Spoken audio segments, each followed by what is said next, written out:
Questions को analyse करेंगे। ये महत्वपूर्ण है सीरीज उन सभी एग्जाम्स में जिनमें कॉमर्स के एमसीक्यूज पूछे जाते हैं। स्टार्ट करते हैं। Which of the following is not a component of environment? इनमें से कौन सा ऐसा एक आइटम है जो एनवायरनमेंट का पार्ट नहीं माना जाता है? अब देखिए, चूंकि इस क्वेश्चन में कहा नहीं है ये कौन सा एनवायरनमेंट है, लेकिन कॉमर्स का हम एग्जाम दे रहे हैं तो नेचुरली ये बिजनेस एनवायरनमेंट के बारे में बात हो रही होगी। बिजनेस एनवायरनमेंट, व्यावसायिक वातावरण। गिवन ऑप्शंस में से जो सही जवाब है वो है ऑप्शन बी, ज्योग्राफिकल फैक्टर्स। देखिए, components of business environment. Business environment हम प्रीवियस वीडियो में भी डिस्कस कर चुके हैं। बिजनेस एनवायरनमेंट का मतलब वो सारे फैक्टर्स जो बिजनेस को अफेक्ट करते हैं। खास तौर पे बिजनेस एनवायरनमेंट में एक्सटर्नल फोर्सेस को शामिल किया जाता है और एक्सटर्नल फोर्सेस में भी जो मैक्रो होते हैं, मैक्रो, उनको शामिल किया जाता है। तो इसमें आ जाते हैं कंपोनेंट ऑफ बिजनेस एनवायरनमेंट में। इनको डायमेंशन ऑफ बिजनेस एनवायरनमेंट भी कहा जाता है। Economic environment, social environment, political environment, legal environment और टेक्नोलॉजिकल एनवायरनमेंट। इसके अलावा अन्य भी इसके कुछ क्लासिफिकेशन हो सकते हैं। ये कोई हार्ड एंड फास्ट काउंट करके इतने ही नहीं है। इसके बारे में हमने पीजीटी कॉमर्स कोर्स में जो वीडियोस बनाए हैं उनमें डिटेल में डिस्कशन किया है। इसको पेस्टल एनवायरनमेंट के नाम से भी जाना जाता है और अलग अलग नाम से इनको आगे पीछे भी आइटम्स हमको देखने में मिल जाएंगे। लेकिन एनसीईआरटी में, एनसीईआरटी की बुक में 12th लेवल पे इन 5 का डिस्कशन है और इसलिए इन 5 के ऊपर जवाब फोकस्ड रहता है पीजीटी एग्जाम्स में ज्यादातर। नेक्स्ट है which of the following controls the working of share market in India? इनमें से ऐसा कौन है, कौन सी संस्था है ऐसी जो भारत में शेयर बाजार को कंट्रोल करता है, रेगुलेट करता है, नियंत्रित करता है? गिवन ऑप्शंस में जो सही जवाब है वो है SEBI, securities and exchange board of India. इसका डी जवाब सही है। सेबी क्या है इसके बारे में जान लेते हैं। सेबी भारत में स्टॉक मार्केट का रेगुलेटर है। स्टॉक मार्केट का मतलब उस मार्केट से है जिसमें स्टॉक्स खरीदे और बेचे जाते हैं। स्टॉक्स का मतलब यहाँ पे शेयर, डिवेंचर, बॉन्ड, इन सब सिक्योरिटीज से है। यह इंश्योर करता है, सेबी ये सुनिश्चित करता है कि इंडिया में जो सिक्योरिटी मार्केट है वो ठीक तरीके से काम करती रहे। इसके अलावा यह रेगुलेटरी फ्रेमवर्क बनाता है, यानी कि नियम बनाता है एक्सचेंजेस के लिए, जो स्टॉक एक्सचेंजेस होते हैं उनके लिए, कंपनीज के लिए, ब्रोकर्स के लिए और बाकी पार्टिसिपेंट जो भी सिक्योरिटीज मार्केट में काम करते हैं, शेयर मार्केट में काम करते हैं। और इसका मकसद होता है इन्वेस्टर के हितों की सुरक्षा करना। इसके बाद है सेबी जो था ये बनाया गया था ऐसे 1988 में ओरिजिनली। हालांकि सेबी एक स्टैट्यूटरी बॉडी बना सेबी एक्ट 1992 के तहत। 1992 से सेबी एक स्टैट्यूटरी बॉडी बन गया, एक वैधानिक निकाय बन गया, क्योंकि 1992 में सेबी एक्ट पारित हुआ और जब किसी संस्था के लिए स्पेशल कोई एक्ट पारित होता है तो वो स्टैट्यूटरी बॉडी बन जाती है। MRTP act, monopolies and restrictive trade practices act 1969, यह एग्जिस्टेंस में आया 1 जून 1970 से और इसका जो एम है वो है इकोनॉमिक पावर के कंसंट्रेशन को मतलब कम करना, उससे बचना। इकोनॉमिक पावर का कंसंट्रेशन का मतलब है कि कुछ गिने चुने किसी एक कंपनी के हाथ में पूरी इकोनॉमिक पावर ना आ जाए। Provide for control of monopoly, monopolies का कंट्रोल करना एंड प्रोटेक्ट कंज्यूमर इंटरेस्ट, और ग्राहकों के हितों की भी सुरक्षा करना। नेक्स्ट है फेरा, फॉरेन एक्सचेंज रेगुलेशन एक्ट। इसके बारे में भी एक ऑप्शन था सवाल में, तो इसका भी डिस्कशन करेंगे। फेरा एक लेजिस्लेशन था जो इंडिया में पास हुआ था 1973 में। इसका काम क्या था? इसका काम ये था कि ये स्ट्रिक्ट रेगुलेशन इम्पोज करता था जो फॉरेन एक्सचेंज में पेमेंट होती थी खास तरीके की उन पे। फॉरेन एक्सचेंज में और सिक्योरिटीज में जो डीलिंग्स थी इन पे कंट्रोल करता था, और उन ट्रांजैक्शंस पे जो इनडायरेक्ट इम्पैक्ट डालती थी फॉरेन एक्सचेंज या करेंसी के इंपोर्ट और एक्सपोर्ट पे। मतलब एक तरह से ये इंडिया के जो इंटरनेशनल ट्रांजैक्शंस थे उनको कंट्रोल करता था। हालांकि क्योंकि फेरा जो था ये कंट्रोलिंग नेचर का था, और बाद में धीरे धीरे इंडिया की इकोनॉमी जो थी उसको ओपन किया गया, एलपीजी, लिबरलाइजेशन, प्राइवेटाइजेशन और ग्लोबलाइजेशन की नीतियां आई, नई औद्योगिक नीति बनी, तो धीरे धीरे रास्ता हुआ कि जो फेरा था ये एक रेगुलेटरी बॉडी ज्यादा बन के रह गई थी, कंट्रोलिंग बॉडी ज्यादा बन के रह गई थी, जबकि हमें ऐसी संस्था की जरूरत थी जो इंटरनेशनल बिजनेस को बढ़ावा देने का काम करे, जो पॉजिटिव लगे नेचर में। ये नेचर में एक कंट्रोलर ज्यादा लगती थी, इसलिए फेरा को रिपील किया गया 1998 में अटल बिहारी सरकार के द्वारा, और एक नया एक्ट इसकी जगह लाया गया, फॉरेन एक्सचेंज मैनेजमेंट एक्ट 1999। फैमा का जो काम था ये फॉरेन एक्सचेंज कंट्रोल को लिबरलाइज इसने किया, उदार बनाया फॉरेन एक्सचेंज पे जो कंट्रोल को, और रिस्ट्रिक्शंस को जो रोक लगी हुई थी उनको फॉरेन इन्वेस्टमेंट पे, यानी कि फॉरेन इन्वेस्टमेंट तेजी से आए, ये भी इसका एक मकसद था। और जो फैमा की अप्रोच है वो कंट्रोलिंग ना होकर के एक फैसिलिटेटिंग अप्रोच है कि ये इंटरनेशनल बिजनेस को फैसिलिटेट करेगा, सहायता देगा। नेक्स्ट एक ऑप्शन था BIFR, BIFR board for industrial and financial reconstruction. India में इसको सेटअप किया गया था 1987 में, और इसको सेटअप किया गया था Sikh industrial companies special provisions act 1985 SICA के अंतर्गत। यह एक एक्ट था जिसका काम इंडिया में जो सिख इंडस्ट्रियल कंपनी थी, यानी कि जो इंडस्ट्रियल ऑर्गेनाइजेशंस थी, बड़ी कंपनीज थी, लेकिन सिख के दायरे में आती थी। सिख का मतलब होता है बीमार, यानी कि ऐसी कंपनी जो अच्छे से परफॉर्म नहीं कर रही हो उनको सिख कंपनी कहा जाता है, जो अपने कर्जों को भी चुकाने में मतलब सफल नहीं हो पा रही हो, अपने बिजनेस को कंटिन्यूअस लॉस पे कर रही हो, लाभ कमाने की क्षमता नहीं दिख रही हो, उनको सिख इंडस्ट्री कहा जाता है। तो बायफर बनाया गया था इसलिए ताकि जो सिख इंडस्ट्रियल कंपनीज हैं ये इनके मामले में कुछ सुधार कर पाए, इन पे कुछ काम पर कर पाए। इसका काम क्या था? इसका काम ये था कि जो इंडस्ट्रियल कंपनीज हैं उनकी सिकनेस को डिटरमाइन करना कि इसको सिक माना जाए या नहीं माना जाए। इसके अलावा ऐसे उपाय प्रेस्क्राइब करना जिससे या तो जो कंपनीज हैं, अगर कोई वाइबल यूनिट है, वाइबल का मतलब अगर कोई सिक कंपनी है कि वो बीमार है लेकिन हमें लग रहा है वो वाइबल है, यानी कि वो बढ़ भी सकती है अगर उस पर ध्यान दिया जाए, तो जो पोटेंशियली वाइबल यूनिट्स थी उनका रिवाइवल करना, पुनरुद्धार करना, यानी कि उनके तरीके खोजना कि फिर से उनको कैसे चलाया जाए। या अगर अनवाइबल है, यानी कि ये संभावना नहीं दिख रही है कि ये कंपनी अब आगे चल पाएगी किसी भी कारण से, तो उनका क्लोजर करना, उनको फिर बंद कराना। 1 दिसंबर 2016 को बायफर को डिसोल्व कर दिया गया। इसके डिसोल्व करने के कई सारे रीजन थे।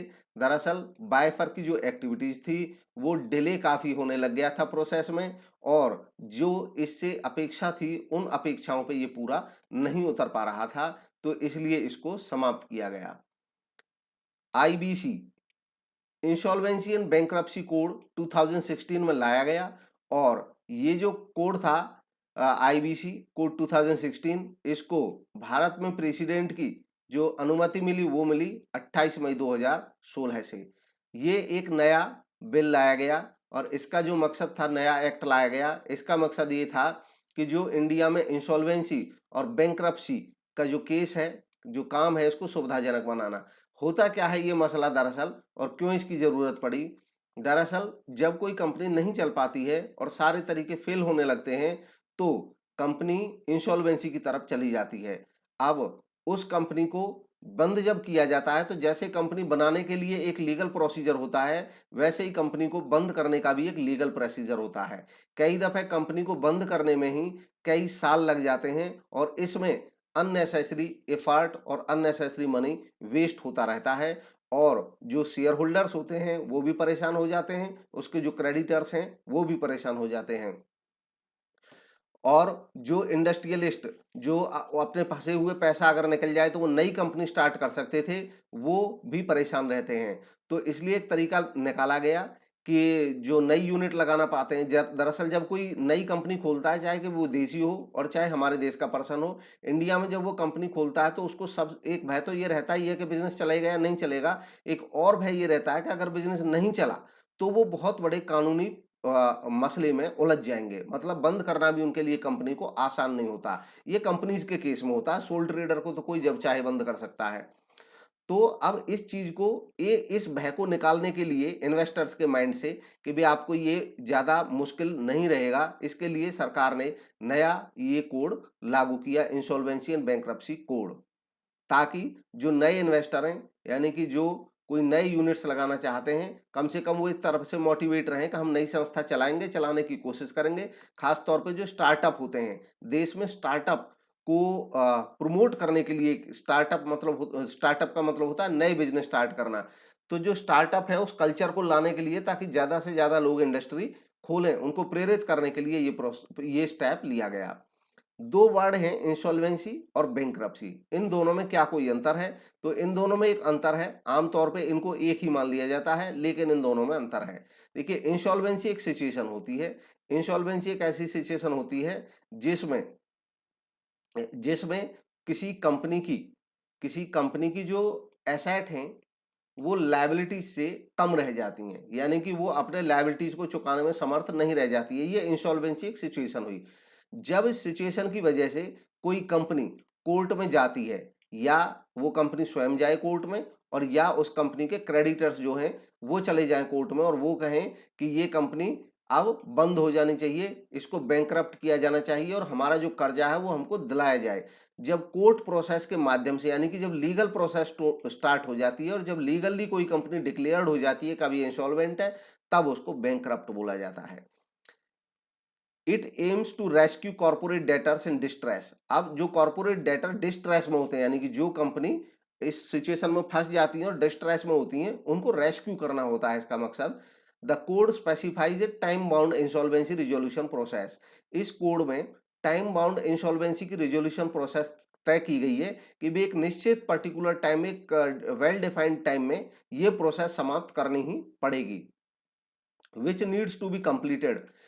2019 में ये अपडेट हुआ, ये मॉडिफिकेशन हुआ इसमें कोड में, कि 330 डेज जो है वो मैक्सिमम पीरियड होगा लिटिगेशन समेत। अगर कोई लिटिगेशन है तो उसको मिला करके भी 330 दिन के अंतर्गत ये प्रोसेस कंप्लीट हो जानी चाहिए। ओरिजिनली 2016 में जब ये कोड आया तो वहां पे जो पीरियड था वो किसी कंपनी के लिए था 180 डेज, और उपयुक्त कारण पाए जाने पे ये प्लस 90 डेज और बढ़ सकता था। ये कंपनीज के लिए था, बड़ी कंपनीज के लिए था पीरियड। अब उसको बाद में 2019 में बढ़ा करके 330 कर दिया गया। और जो स्टार्टअप्स होते हैं, जो छोटी संस्थाएं होती हैं, उनके लिए जो पीरियड था वो था 90 डेज। 90 डेज में अगर वो समाप्त कराना चाहें अपने व्यवसाय को, वो इंस्टॉलमेंट चाहती हैं, बैंकरप्ट होना चाहते हैं, तो उनका मतलब खासतौर पर लिक्विडेट होना चाहती हैं, लिक्विडेशन चाहती हैं, उनकी कंपनी को समाप्त किया जाए, तो उस प्रोसेस को 90 डेज में समाप्त किया जा सकता है। और अगर कोई विशेष कारण हो और कोर्ट उसको उचित समझे, कोर्ट क्या है यहाँ पे, कोर्ट का मतलब ट्रिब्यूनल से है, एनसीएलटी, इसके बारे में भी बात करेंगे, एनसीएलटी उचित समझे तो प्लस 45 डेज और दिए जा सकते हैं। National company law tribunal NCLT और एनसीएलएटी, एनक्लैट इसको बोला जाता है, अपीलेट ट्रिब्यूनल, इनको सेटअप किया गया इस नए आईबीसी एक्ट के अंतर्गत। कोई कंपनी जो लिक्विडेट होना चाहती है वो अपने मैटर को लेकर के जाएगी एनसीएलटी में, और एनसीएलटी के डिसीजन से अगर कोई पक्ष खुश नहीं होगा तो उसके पास ऑप्शन होता है बाद में एनक्लैट में जाने का। अब इसका एम क्या था? इसका उद्देश्य था स्पीड अप करना प्रोसेस को, वाइंडिंग डाउन सिक कंपनीज, जो सिक कंपनीज होती हैं उनके प्रोसेस को स्पीड अप करना। हालांकि ये भी जो होता है एनसीएलटी, ये भी एक रिजोल्यूशन प्रोफेशनल आरपी आरपी नियुक्त करता है, जो प्रोफेशनल्स होते हैं इस मामले में, लिक्विडेशन के मामले में ये नियुक्त करता है और इनसे संभावना तलाशने के लिए कहता है। ऐसा नहीं कि सीधा लिक्विडेट कर दिया जाता है, पहले उसकी संभावना तलाशी जाती है कि क्या इस यूनिट को फिर से चलाया जा सकता है। अगर इसको उचित लगता है तो वो उसमें रिकंस्ट्रक्शन करा सकता है, इसके अलावा उसको उचित लगता है तो किसी अन्य फर्म के साथ उसका मर्जर कराया जा सकता है, और उसके अलावा अगर उचित लगता है कि ऐसा संभव नहीं है, बंद ही करना पड़ेगा, तब उसका लिक्विडेशन का आदेश दिया जा सकता है। नेक्स्ट क्वेश्चन है which tax is collected by panchayat. तो भारत में पंचायत, जो ग्राम पंचायत होती हैं, वो इनमें से कौन सा टैक्स वसूलती हैं सामान्यतया। तो गिवन ऑप्शंस में से जो सही जवाब है वो है option A, tax on local fairs, स्थानीय मेलों पर टैक्स लगाना। तो बाकी जो है इसके बारे में कुछ और जान लेते हैं। ए ऑप्शन सही था। कॉन्स्टिट्यूशनल 73rd अमेंडमेंट 1992 में, ये काफी महत्वपूर्ण अमेंडमेंट माना जाता है भारत में पंचायती राज से संबंधित। ये 24 अप्रैल 1993 को फोर्स में आया, लागू हुआ। ये प्रोवाइड करता है कॉन्स्टिट्यूशनल स्टेटस, एक संवैधानिक दर्जा देता है ये इंडिया में पंचायती राज इंस्टीट्यूशंस को। पंचायती राज इंस्टीट्यूशंस जो इंडिया में है, इसके 3 लेवल्स हैं। विलेज लेवल पे एक होता है ग्राम पंचायत, एक होता है ब्लॉक लेवल पे ब्लॉक पंचायत, और एक होता है डिस्ट्रिक्ट लेवल पे जिला पंचायत या जिला परिषद। बलवंत राय मेहता को कंसीडर किया जाता है, माना जाता है भारत में पंचायती राज, जो मॉडर्न पंचायती राज का सिस्टम है उसका फादर इनको माना जाता है, बलवंत राय मेहता को। अब जो ग्राम पंचायत होती है, हालांकि जो टैक्स लगाने का अधिकार होता है वो या तो सेंट्रल गवर्नमेंट को होता है या स्टेट गवर्नमेंट को होता है, और भारत के कॉन्स्टिट्यूशन के मुताबिक टैक्स तभी लगाया जा सकता है जब कोई उससे रिलेटेड कानून पास किया जाए, और कानून पास करता है या तो सेंटर या स्टेट। तो जितने भी टैक्सेस लगाए जाते हैं उनके पीछे कोई कानून होता है, लीगल बैकअप होता है। अब किसी स्टेट को ये राइट होता है, कोई स्टेट चाहे तो अपने राज्य में ग्राम पंचायत को कुछ टैक्स लगाने के अधिकार प्रदान करता है, देता है।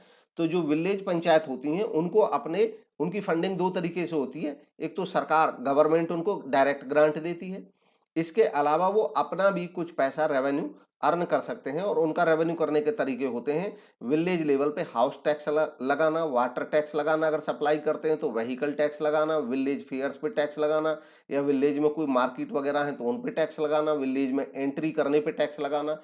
तो इस टाइप के टैक्सेस लगाए जाते हैं। नेक्स्ट क्वेश्चन है consumer protection act 1986 came into force on. हालांकि अब नया कंज्यूमर प्रोटेक्शन एक्ट बन चुका है, लेकिन अभी तक कुछ स्टडी लेवल पे इसको पढ़ाया जाता है, तो इससे रिलेटेड हो सकता है कोई क्वेश्चन आ जाए।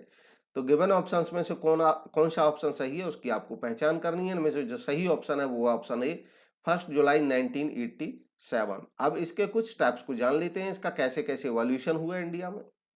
ऑप्शन ए इसका सही ऑप्शन था।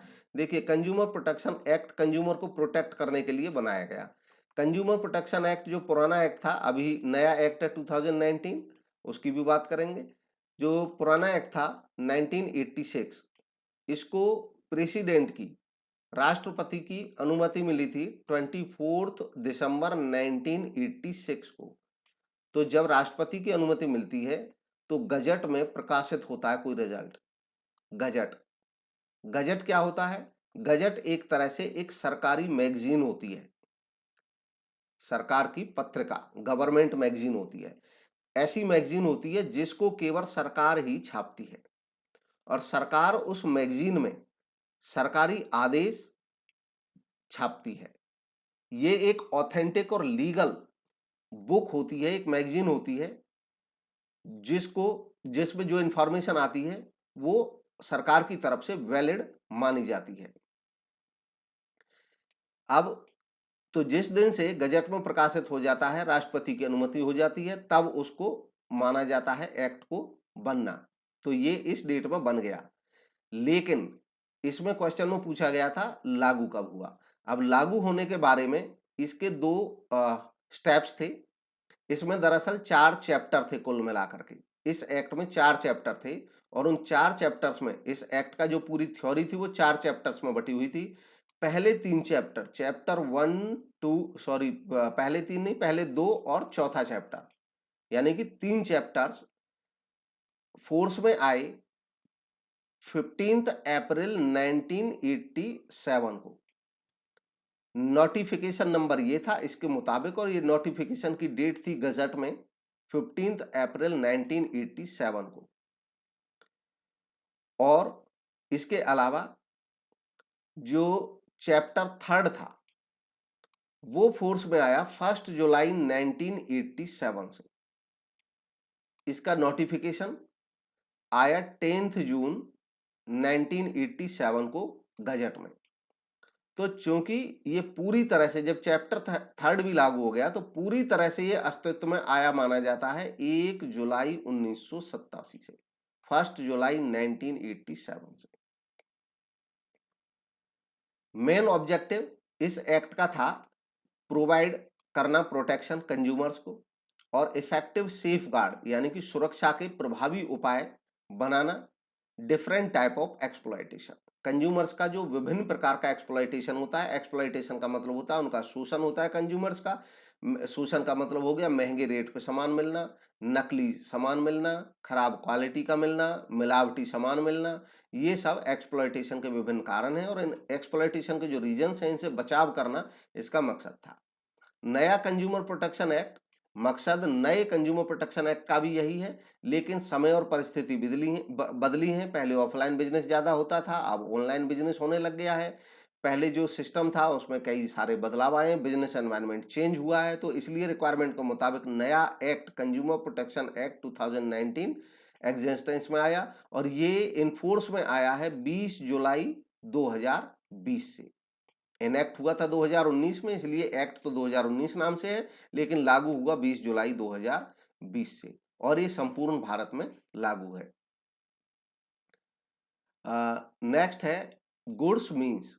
गुड्स का मतलब क्या है? अब देखिए, चूंकि गुड्स का मतलब अलग अलग जगह पे अलग अलग हो सकता है। अकाउंट में जब एंट्री करते हैं तो गुड्स का मतलब अलग हो सकता है, अकाउंटिंग के हिसाब से होता है वो जिसमें कोई बिजनेसमैन डील कर रहा है।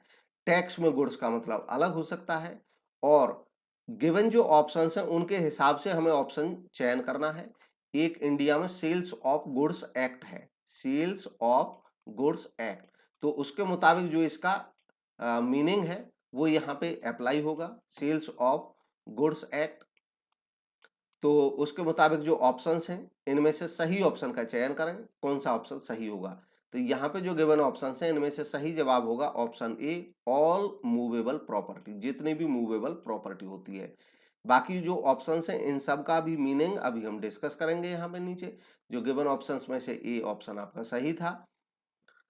तो सबसे पहले बात करते हैं सेल्स ऑफ गुड्स एक्ट 1930 के सेक्शन 2 और सब सेक्शन 7, धारा 2 उपधारा 7 अधिनियम 1930 में।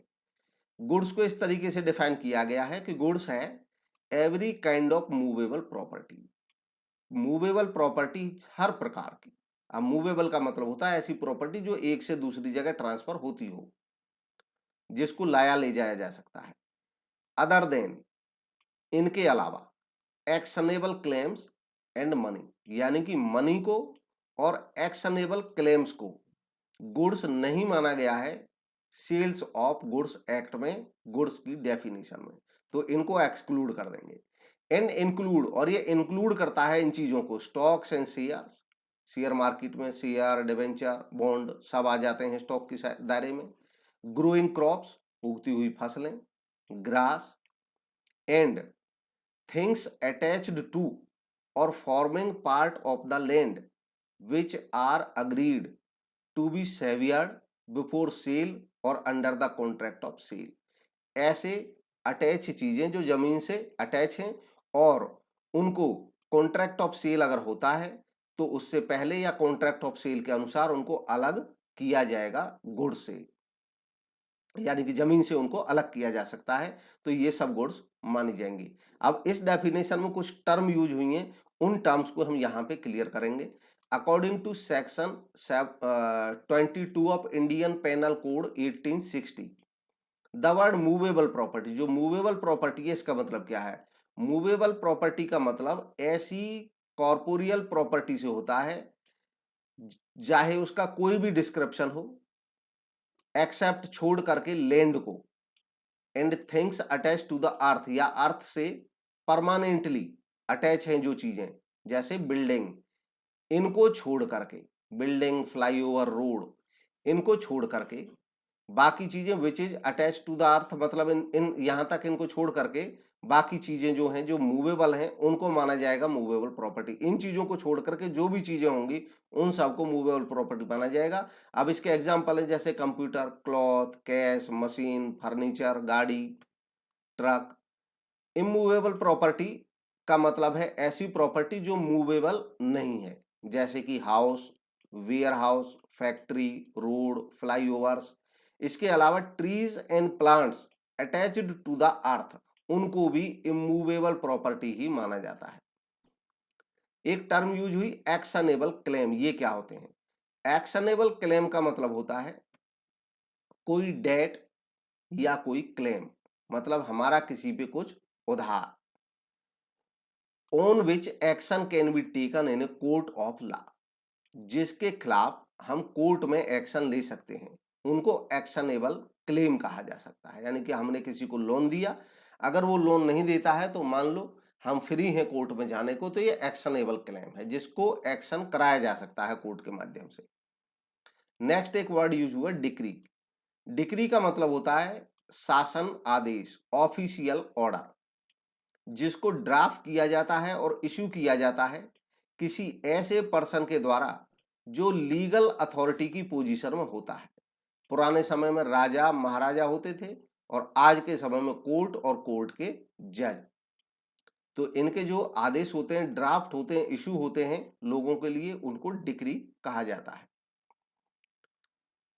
नेक्स्ट क्वेश्चन है विच फॉर्मूला में be used for certainty equivalent coefficient in cash risk analysis and capital budgeting. Capital budgeting के केस में देखिए कैपिटल बजटिंग क्या होती है। कैपिटल बजटिंग का मतलब होता है ऐसे डिसीजन जो ऐसे डिसीजन जिनमें हम इस चीज का डिसीजन करते हो कि कोई लॉन्ग टर्म इन्वेस्टमेंट करना है या नहीं करना है। लॉन्ग टर्म इन्वेस्टमेंट, लंबी अवधि का इन्वेस्टमेंट, जैसे कोई फिक्स्ड एसेट खरीदना, कोई नया प्रोजेक्ट स्टार्ट करना, नई ब्रांच बनाना, नई कंपनी खोलना, ये सब कैपिटल बजटिंग है, कैपिटल बजटिंग के डिसीजन है। अब कैपिटल बजटिंग डिसीजन में रिस्क एनालिसिस करना, यानी कि रिस्क होता है कि हम इसमें पैसा लगाएं या नहीं लगाएं। कैश रिस्क, यानी कि जो उससे कैश में हमारे पास पैसा वापस आएगा, उसका रिस्क होना। तो कौन सा फॉर्मूला है जो सर्टेनिटी इक्विवेलेंट कोएफिशिएंट का है? अब सर्टेनिटी इक्विवेलेंट कोएफिशिएंट क्या है? कैपिटल बजटिंग का जब हम रिस्क एनालिसिस करते हैं अनसर्टेनिटी में। देखिए रिस्क क्यों होती है? क्योंकि फ्यूचर अनसर्टेन है। अनसर्टेन मतलब अनिश्चित। तो अनसर्टेनिटी होने की वजह से रिस्क का जब हम एनालिसिस करते हैं कैपिटल बजटिंग में, तो उसके कई मेथड हैं। उनमें से एक मेथड है सर्टेनिटी इक्विवेलेंट कोएफिशिएंट। उसका फॉर्मूला इसमें से पहचान करना है आपको कौन सा सही फॉर्मूला है। तो गिवन ऑप्शंस में जो सही फॉर्मूला है वो है option B, risk less cash flow upon risky cash flow. इस फॉर्मूले के बारे में समझ लेते हैं, ये क्या फॉर्मूला है और ये क्या कहता है। तो ऑप्शन गिवन में बी ऑप्शन सही था हमारा। सर्टेनिटी इक्विवेलेंट कोएफिशिएंट ये क्या है? ये एक मेथड है कैपिटल बजटिंग का रिस्क और अनसर्टेनिटी के अंडर। मैनेजमेंट, किसी संस्था का जो मैनेजमेंट होता है, इस मेथड के अंतर्गत वो दो तरह के कैश फ्लो को फोरकास्ट करता है। जब हम इन्वेस्टमेंट कर रहे हैं और हम ये जानना चाह रहे हैं कि इसमें कितना रिस्क है, कितना रिटर्न हो सकता है, तो नेचुरली हमको फोरकास्ट करना होगा। फोरकास्ट का मतलब होता है कि भविष्य के बारे में अनुमान लगाना होगा हमको। तो फोरकास्ट करते हैं दो तरीके के कैश फ्लो का, कि भी हम 10 लाख आज लगा रहे हैं तो इससे हमको कितना जो कैश मिलेगा उसका अनुमान लगाना। अब उसका अनुमान लगाने के लिए दो तरह के अनुमान लगाए जाते हैं। एक होता है रिस्क लेस कैश फ्लो, एक ऐसा अनुमान जिसमें कोई रिस्क नहीं हो, कि भी ये तो हर हाल में हमको मिल ही जाएगा। जैसे हम एक बिजनेस में 10 लाख लगा रहे हैं और हमारा अनुमान ये कह रहा है कि भी इसमें 10 लाख हम इन्वेस्ट कर देंगे तो 1 लाख तो हर हाल में कैश फ्लो होगा ही होगा, रिस्क लेस, इसमें तो कोई रिस्क ही नहीं है, इतना तो आएगा ही आएगा, यानी कि ये गारंटीड फ्लो होता है। और एंड रिस्की कैश फ्लो, दूसरा कैश फ्लो रिस्की। अब देखिए बिजनेस कोई भी व्यक्ति करता है तो बिजनेस में रिस्क हमेशा इन्वॉल्व रहता है, और हम ज्यादा ज्यादा अर्निंग लेना चाहते हैं तो ज्यादा अर्निंग ऐसे बिजनेस होते हैं जो ज्यादा रिस्की होते हैं। रिस्क और अर्निंग दोनों साथ साथ चलते हैं। आप ज्यादा रिस्की बिजनेस करोगे तो ज्यादा अर्निंग की उम्मीद भी रहेगी, और आप रिस्क कम लेना चाहोगे तो नेचुरली आपका जो अर्निंग है वो भी कम हो जाएगी। तो बिजनेसमैन अपने रिस्क का जब अंदाजा लगाता है तो वो कहता है कि भी अगर मान लो रिस्क हो तो कितना आ जाएगा। तो बिना रिस्क के 1 लाख तो हर हालत में आ ही जाएगा। वो कह रहा है कि लेकिन जो हमारा अनुमान है रिस्की कैश फ्लो, वो तो इसका 1.5 लाख तक आ सकता है। तो इसका मतलब क्या हुआ कि 1 लाख तो हर हाल में आ जाएगा। ये तो वो कैश फ्लो है जिसमें कोई रिस्क नहीं है, इतना तो आ ही जाएगा। और अगर बिजनेस जैसा हम चाह रहे हैं उस हिसाब से चला हमारे एस्टिमेट के मुताबिक तो 1.5 लाख तक आ जाएगा। और जब इन दोनों का हम प्रोपोर्शन निकालेंगे, इनका प्रोपोर्शन हमें ये बता देगा कि रिस्क का क्या परसेंटेज है, रिस्क का क्या प्रोपोर्शन है। जब इन दोनों का हम रेशो निकालेंगे, यानी कि 1 लाख को 1.5 लाख से डिवाइड करेंगे, तो ये पॉइंट में आ जाएगा अमाउंट, और वो हमको बताएगा कि कितना रिस्क जो है वो सर्टेनिटी इक्विवेलेंट कितना है। इसी को सर्टेनिटी इक्विवेलेंट कोएफिशिएंट कहते हैं, यानी कि निश्चितता का गुणांक कितना है। तो जैसे मान लो अगर हमें लग रहा है कि भी हमारा बिजनेस की जो अर्निंग है वो 1 लाख आएगी, और फिर उसमें ये है कि जो मतलब certain cash flow without risk वो 1 लाख है, तो इसका मतलब कोई रिस्क ही नहीं है। तब तो जितना हम सोच रहे हैं डेफिनेटली उतना ही आ भी सकता है, उतना ही आ भी जाएगा। तो ऐसे केस में तो सर्टेनिटी इक्विवेलेंट कोएफिशिएंट 1 हो जाएगा। लेकिन होता क्या है कि जैसे हमारे मतलब 1 लाख हमारी उम्मीद है और हम कह रहे हैं कम से कम 50,000 तो आ ही जाएगा, तो इसका मतलब ये 0.5 आएगा। अब ये सर्टेनिटी इक्विवेलेंट कोएफिशिएंट यानी कि 50-50 चांस है। तो ये सर्टेनिटी इक्विवेलेंट कोएफिशिएंट होता है। Ratio between riskless cash flow and risky cash flow, ये इसका फॉर्मूला है, रिस्कलेस कैश फ्लो और रिस्की कैश फ्लो। तो इस सर्टेनिटी इक्विवेलेंट कोएफिशिएंट के माध्यम से हम प्रोजेक्ट्स की रैंकिंग करते हैं। जैसे किसी प्रोजेक्ट का जो ये फॉर्मूला है सीईसी, हमें कह रहा है कि 0.8 आ रहा है, किसी दूसरे बिजनेस का 0.6 आ रहा है, किसी तीसरे बिजनेस का 0.3 आ रहा है। तो ये बता रहा है हमें जो रिस्क है उस रिस्क का हमें ये लेवल बता रहा है कि किस में कितना ज्यादा रिस्क है। इसके आधार पर प्रोजेक्ट की तुलना की जाती है। नेक्स्ट है 47, dash meets the short term financial requirement of a business enterprise. इनमें से ऐसा कौन सा है जो शॉर्ट टर्म फाइनेंशियल जरूरतों को पूरा करता है किसी व्यवसायिक संस्था की। तो गिवन ऑप्शंस में से ये सभी ऑप्शंस हैं फाइनेंस के, हमें पहचान करनी है कि इनमें से शॉर्ट टर्म फाइनेंस का ऑप्शन कौन सा है। तो गिवन ऑप्शंस में शॉर्ट टर्म फाइनेंस का जो ऑप्शन है वो है वर्किंग कैपिटल, कार्यशील पूंजी। ये शॉर्ट टर्म रिक्वायरमेंट को पूरा करती है। ऑप्शन सी करेक्ट ऑप्शन है। इसको वर्किंग कैपिटल को समझ लेते हैं, ये होती क्या है। तो देखिए वर्किंग कैपिटल का जो वर्बल मीनिंग होता है, डिक्शनरी मीनिंग होता है, वो ये होता है, जो कंसेप्चुअल मीनिंग होता है वो ये होता है कि amount invested in current asset required for day to day operations of the business. हमारे व्यवसाय को चलाने के लिए जो दिन प्रतिदिन के खर्चों को चलाने के लिए जरूरी है हमारे यहाँ रखना करंट एसेट के फॉर्म में, वो सब वर्किंग कैपिटल कहलाता है। चाहे वो कैश के फॉर्म में रखा हो, चाहे वो पैसा बैंक में रखा हो, और चाहे वो इन्वेंट्री या स्टॉक के फॉर्म में हमारे पास सामान रखा हो, ये दिन प्रतिदिन के बिजनेस को चलाने के लिए ये सारी चीजें जरूरी हैं। इसको कहते हैं वर्किंग कैपिटल। अब इसके दो कॉन्सेप्ट हैं, एक है gross working capital concept. Gross working capital में सारी करंट असेट को शामिल कर लिया जाता है। दूसरा है net working capital concept. Net working capital concept में करंट असेट में से करंट लायबिलिटीज को माइनस किया जाता है। और इसके पीछे लॉजिक क्या रहता है, इसके पीछे लॉजिक ये रहता है कि जैसे हमारे बिजनेस में मान लो 10 लाख की करंट असेट है, और हमने देखा करंट लायबिलिटी हमारे बिजनेस में 2 लाख की है। तो करंट लायबिलिटी वो लायबिलिटी जिनकी पेमेंट हमें जल्दी ही करनी पड़ेगी। तो अगर हम ये देखना चाहें कि वास्तव में वर्किंग कैपिटल कितनी है, कितने के ऊपर हम वर्क कर रहे हैं, तो भाई 2 लाख तो कभी भी हमसे मांग ही सकता है आदमी। तो 10 लाख में से केवल 8 लाख वो कैपिटल है, वो अमाउंट है कैश की, स्टॉक की और कैश एट बैंक की या अन्य करंट एसेट की, जो फ्रीली हमारे पास यूज करने के लिए मौजूद है। तो इसलिए उसी को नेट वर्किंग कैपिटल मानते हैं। और जब केवल वर्किंग कैपिटल की बात होती है तो इसका जो ज्यादा स्टैंडर्ड मीनिंग है वो नेट वर्किंग कैपिटल ही होता है। इसलिए जब वर्किंग कैपिटल की बात की जाए तो नेचुरली उसका जो मीनिंग होता है वो नेट वर्किंग कैपिटल से होता है। नेक्स्ट क्वेश्चन है, the principle of trading on equity provides a basis for using fixed interest bearing capital as a source of dash finance.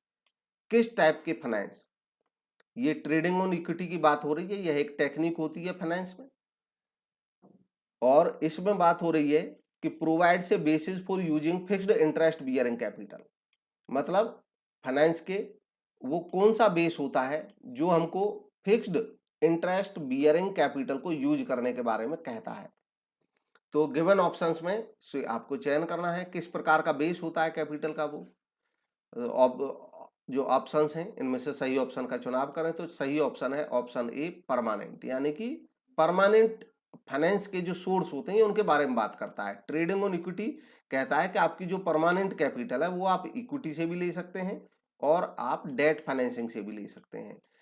और इक्विटी के साथ इसमें जो प्रेफरेंस शेयर होते हैं, तो जब इक्विटी इसकी ट्रेडिंग ऑन इक्विटी की बात की जाती है तो प्रेफरेंस शेयर भी डेट की श्रेणी में आते हैं, क्योंकि प्रेफरेंस शेयर पे भी फिक्स्ड चार्ज रहता है, जो डिविडेंड रहता है निश्चित दर रहती है, और जो डेट्स रहते हैं लॉन्ग टर्म लोन रहते हैं उन पे भी रेट ऑफ इंटरेस्ट फिक्स रहता है। तो ये कहता है कि भाई अगर जो ट्रेडिंग ऑन इक्विटी कॉन्सेप्ट है वो ये कहता है कि आप अपने कैपिटल स्ट्रक्चर में इनकी मात्रा ज्यादा रखें तो आप अपने शेयर होल्डर्स की अर्निंग बढ़ा सकते हैं। तो इसका एक बड़ा कॉमन सा फंडा है वो मैं बताता हूं। देखिए जो अर्निंग, जो इक्विटी शेयर्स होते हैं, इक्विटी शेयर जो होते हैं संस्था की सारी अर्निंग इन्हीं को जाती है। संस्था के पास जितनी भी अर्निंग बचेगी आफ्टर ऑल वो इन्हीं की है, क्योंकि ये ओनर है। और जो प्रेफरेंस शेयर होते हैं उनको एक फिक्स्ड रेट से डिविडेंड मिल जाता है, और जो डेट रहता है लॉन्ग टर्म डेट उनको फिक्स्ड रेट से इंटरेस्ट मिल जाता है। अब बात ये की जाती है कि कैपिटल स्ट्रक्चर में इनका जो नंबर है वो ज्यादा रहे तो संस्था ज्यादा फायदा कमा सकती है, लेकिन कब कमा सकती है इसका एक बेसिक कंडीशन है। कोई संस्था तभी ज्यादा अर्निंग कर सकती है अपने इक्विटी शेयर होल्डर्स के लिए जब rate of return, rate of return का मतलब हो गया कि जो हमारी संस्था, रेट ऑफ रिटर्न जो हमारी संस्था आमदनी कमाती है उसका रेट, मतलब हमारी संस्था जितना पैसा लगाती है मान लीजिए उस पर हमारी संस्था 20% कमाने में सक्षम है, 20% कमाने में सक्षम है। और रेट ऑफ इंटरेस्ट का मतलब होता है जिस रेट पे हमें इंटरेस्ट मिल रहा है, बाहर से पैसा मिल रहा है, मान लो वो रेट 10% है, 10% है और हम कमा रहे हैं 20%। अब यहाँ पे आ जाइए कि ये ज्यादा अच्छी सिचुएशन कब रहेगी, अगर हम टोटल इक्विटी शेयर से ही फंडिंग करेंगे अपनी। तो देखिए हम 20% कमाएंगे और ये 20% किसका है, इक्विटी शेयर होल्डर्स का है, इक्विटी शेयर होल्डर्स का है। लेकिन तो जितना कमा रहे हैं उतना ही इन्हीं को चला जाएगा। लेकिन अगर हम सारे के सारे इक्विटी शेयर ना रख करके कुछ पैसा हम डेट से ले लेते हैं या प्रेफरेंस शेयर से ले लेते हैं और इनका जो रिटर्न है वो 10% फिक्स है, तो संस्था जो पैसा लगाएगी और जब उस पर 20 रुपया कमाएगी तो 20 में से जो इक्विटी शेयर होल्डर्स के हिस्से का अर्निंग है वो तो इनको मिलेगा ही मिलेगा, और जो पैसा वो इन डेटर्स से लेकर के लगा देगी। मान लो डेटर्स से उसने 20 लाख लिए और एक नया प्रोजेक्ट स्टार्ट कर दिया, अब इस 20 लाख रुपए लेकर के डेटर से नया प्रोजेक्ट स्टार्ट कर दिया, तो 20 लाख पर 20% से संस्था ने कितने कमाए, 4 लाख। और संस्था इनको ब्याज कितना देगी, 10% देगी। 20 लाख लिए थे इनसे, लोन लिया था नया प्रोजेक्ट लगाने के लिए, तो 2 लाख देगी। तो अल्टीमेटली ये 2 लाख रुपए जो बचेंगे इस 4 लाख में से, ये किसको मिलेंगे, ये मिलेंगे इक्विटी शेयर होल्डर्स को। तो इक्विटी शेयर होल्डर्स को जो अपनी पूंजी पर पहले पैसा मिल रहा है वो तो मिल ही रहा है, ये और एडिशनल उनको पास चला जाएगा, तो ये इनकी अर्निंग को बढ़ा देता है। ये कॉन्सेप्ट है ट्रेडिंग ऑन इक्विटी का, और ये तभी संभव हो पाता है जब रेट ऑफ रिटर्न संस्था का रेट ऑफ इंटरेस्ट हाई हो। ये इसकी एक लिमिटेशन है और कंडीशन है। ऑप्शन ए करेक्ट है, ट्रेडिंग ऑन इक्विटी। ये इसके थ्योरेटिकल कंसेप्ट है, बाकी न्यूमेरिकल भी समझाया। It is a technique of increasing proportion of fixed charge bearing securities in capital structure of the company. Capital structure में फिक्स्ड चार्ज बियरिंग सिक्योरिटी, चाहे वो प्रेफरेंस शेयर हो और चाहे वो लोन हो, ये फिक्स्ड चार्ज बियरिंग होते हैं क्योंकि इनका जो चार्ज है वो फिक्स रहता है। जैसे प्रेफरेंस शेयर का डिविडेंड फिक्स रहता है रेट, और लोन का इंटरेस्ट का रेट फिक्स रहता है।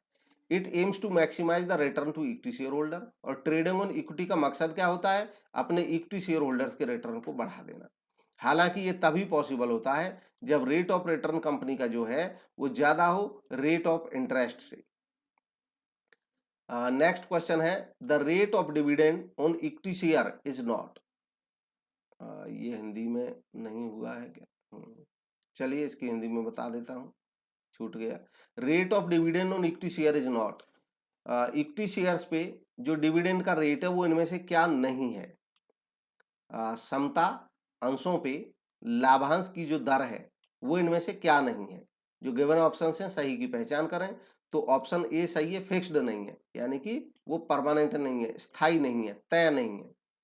इक्विटी शेयर पे जो डिविडेंड होता है वो घटता बढ़ता रहता है। ऑप्शन ए करेक्ट ऑप्शन है।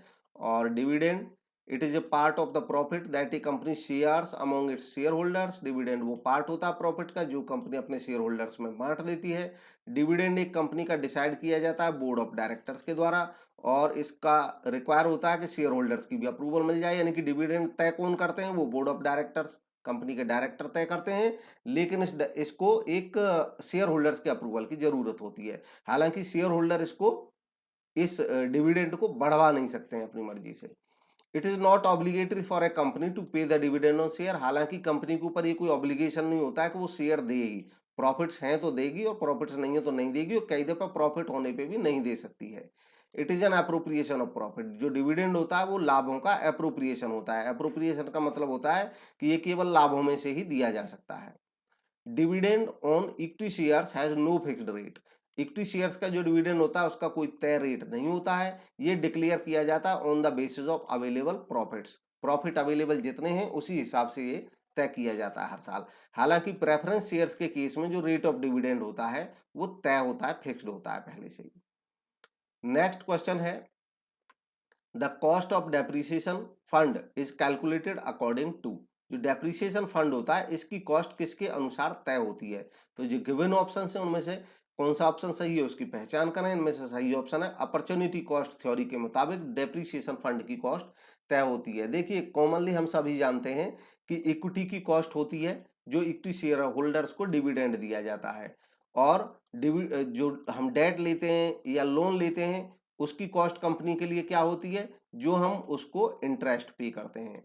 और इसके अलावा बाकी कुछ ऐसी चीजें होती हैं जो जैसे इक्विटी से कोई संस्था अपनी रिसोर्स प्राप्त करती है, फंड प्राप्त करती है, डेट से भी प्राप्त करती है, ठीक वैसे ही संस्था डेप्रिसिएशन फंड जो बनाती है इससे भी संस्था अपने फंड्स प्राप्त करती है। भाई डेप्रिसिएशन फंड बनाया ही इसलिए जाता है कि धीरे धीरे प्रॉफिट में से पैसा डेप्रिसिएशन के नाम पे वो रोकते रहेंगे और डेप्रिसिएशन फंड में जमा करते रहेंगे, और जब पुरानी एसेट जो है वो काम करने लायक नहीं रहेंगी तो डेप्रिसिएशन फंड में से ये पैसा यूज कर लिया जाएगा और इससे नई एसेट खरीद ली जाएगी। तो यही इसका पर्पज ही होता है। तो क्या इसकी भी कोई कॉस्ट होती है, पहली बात तो ये है।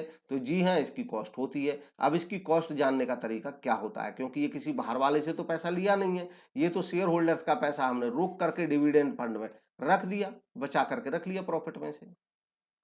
तो गिवन ऑप्शंस में से ए ऑप्शन सही था। देखिए अपॉर्चुनिटी कॉस्ट यहाँ पे जवाब था, और अपॉर्चुनिटी कॉस्ट को समझने के लिए इसका मीनिंग जानना जरूरी है पहले, तब हम उसकी डिविडेंड की कॉस्ट को सॉरी डेप्रिसिएशन फंड की कॉस्ट को समझ पाएंगे। अपॉर्चुनिटी कॉस्ट का मतलब होता है कॉस्ट ऑफ अपॉर्चुनिटी लॉस्ट। जो अपॉर्चुनिटी हमने खो दी है उसकी जो कॉस्ट थी उसी को अपॉर्चुनिटी कॉस्ट कहते हैं।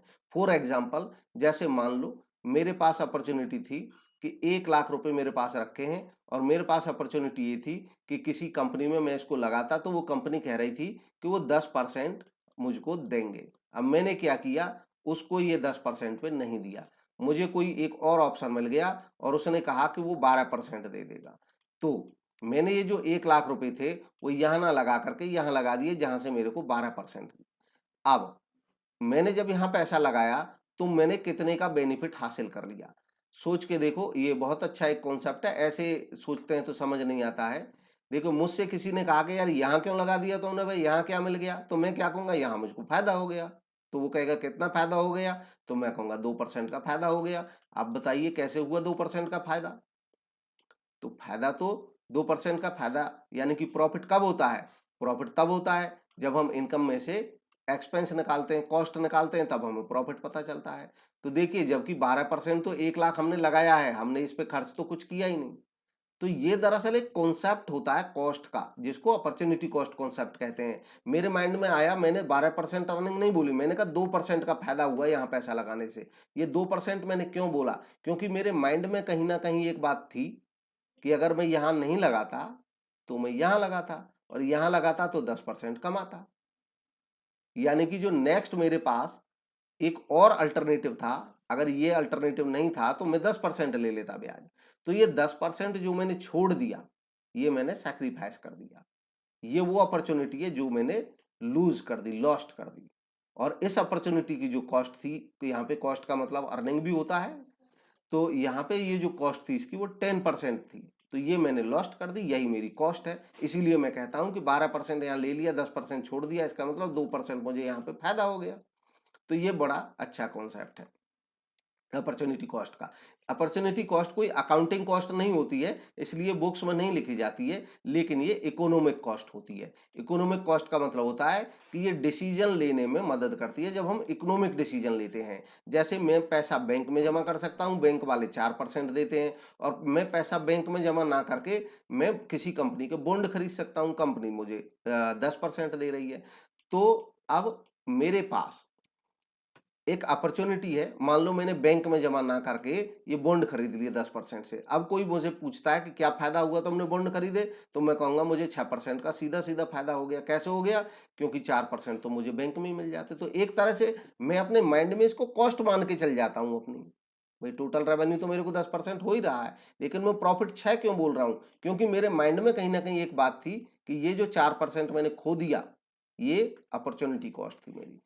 तो हालांकि if there is no sacrifice involve in a decision, there will be no opportunity cost. ये भी बहुत महत्वपूर्ण एक कॉन्सेप्ट है अपॉर्चुनिटी कॉस्ट के लिए। मान लो कभी कभी कोई ऐसा सिचुएशन है कि हमारे पास कोई अल्टरनेटिव था ही नहीं, मेरे पास कोई ऑप्शन था ही नहीं। जैसे मान लो एक बेरोजगार आदमी है, अब उसको कोई रोजगार मिल ही नहीं रहा है, तो उसे किसी संस्था में उसकी जॉब लग गई 10,000 रुपये पर मंथ, तो वो कहेगा कितना उसने बेनिफिट किया, तो उसको तो 10,000 का सीधा सीधा बेनिफिट हुआ। क्यों हुआ? क्योंकि उसके पास ऑप्शन ही नहीं था कोई, और जब ऑप्शन नहीं था तो उसकी अपॉर्चुनिटी कॉस्ट 0 थी।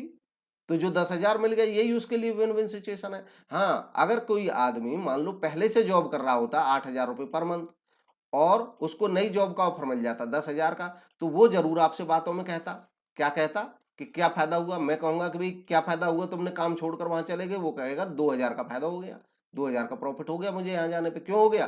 क्योंकि उसके पास एक अपॉर्चुनिटी और थी, और जो अपॉर्चुनिटी उसने छोड़ दी वो उसकी अपॉर्चुनिटी कॉस्ट है।